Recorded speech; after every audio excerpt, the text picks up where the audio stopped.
Hello, എല്ലാവർക്കും നമസ്കാരം. ഇന്ന് നമുക്ക് പുണ്ടി എങ്ങനെ ഉണ്ടാക്കുന്നതെന്ന് നോക്കാം. ഇതൊരു മാംഗ്ലൂരിയൻ ഡിഷാണ്. ഇതുണ്ടാക്കുന്നത് റൈസ് റവ ഉപയോഗിച്ചിട്ടാണ്. റൈസ് റവ അല്ലെങ്കിൽ ഇഡ്ഡലി റവ. ഇതും ഓൾമോസ്റ്റ് എല്ലാ സൂപ്പർ മാർക്കറ്റുകളിലും ലഭ്യമാണ്.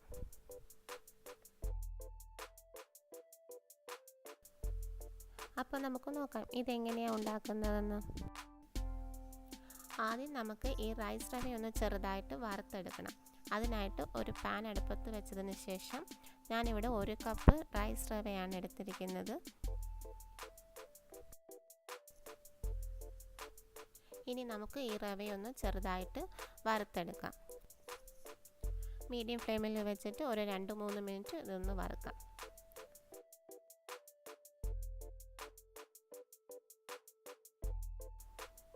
ഇപ്പോൾ ഈ റവയുടെ പച്ചമണമൊക്കെ ഒന്ന് പോയിട്ടുണ്ട്. ഇനി നമുക്ക് വേറൊരു പ്ലേറ്റിലോട്ട് ഇത് കുറച്ച് നേരം ആറാനായിട്ട് വെക്കാം.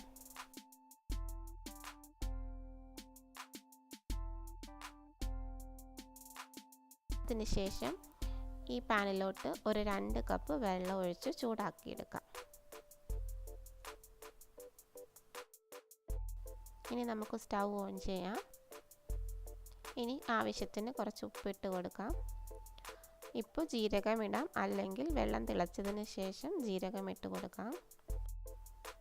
ഇനി നമുക്ക് ഈ വെള്ളം ഒന്ന് നന്നായി തിളയ്ക്കുന്നത് വരെ വെയിറ്റ് ചെയ്യാം. ഇപ്പോൾ വെള്ളം കുറച്ച് നന്നായി തിളച്ചിട്ടുണ്ട്.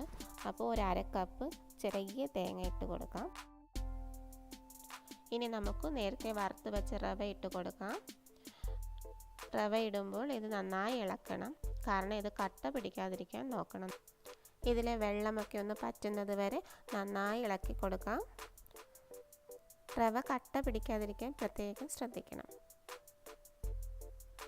ഇപ്പോൾ ഇതിലെ വെള്ളമൊക്കെ ഒന്ന് കുറച്ച് കുറഞ്ഞിട്ടുണ്ട്.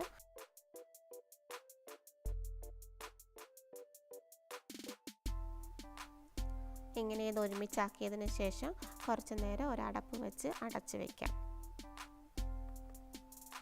കുറച്ച് ചൂടുള്ളപ്പോൾ തന്നെ ഇത് നമുക്ക് ചെറിയ ഉരുളകളാക്കി മാറ്റിയെടുക്കണം.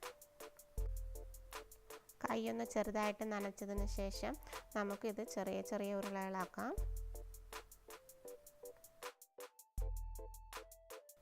നല്ല ചൂടുണ്ടെങ്കിൽ കൈ വീണ്ടും ഒന്ന് വെള്ളത്തിൽ മുക്കിയതിന് ശേഷം നമുക്ക് ഉരുളകളാക്കാം.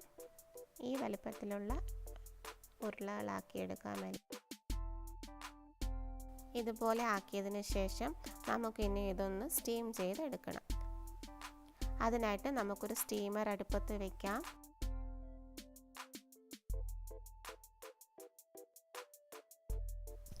ഇങ്ങനെ എല്ലാം വെച്ചതിന് ശേഷം കുറച്ചൊരു 10 മുതൽ 15 മിനിറ്റ് വരെ ഇത് വേവിച്ചെടുക്കാം. ഇപ്പോൾ ഇത് നന്നായി ആവിയൊക്കെ വന്നിട്ടുണ്ട്. ഇനി നമുക്കിതൊന്ന് തുറന്ന് നോക്കാം. ഇപ്പോൾ ഇതെല്ലാം നന്നായി വെന്തിട്ടുണ്ട്. അപ്പോൾ നമ്മുടെ പുണ്ടി റെഡിയായി കഴിഞ്ഞു.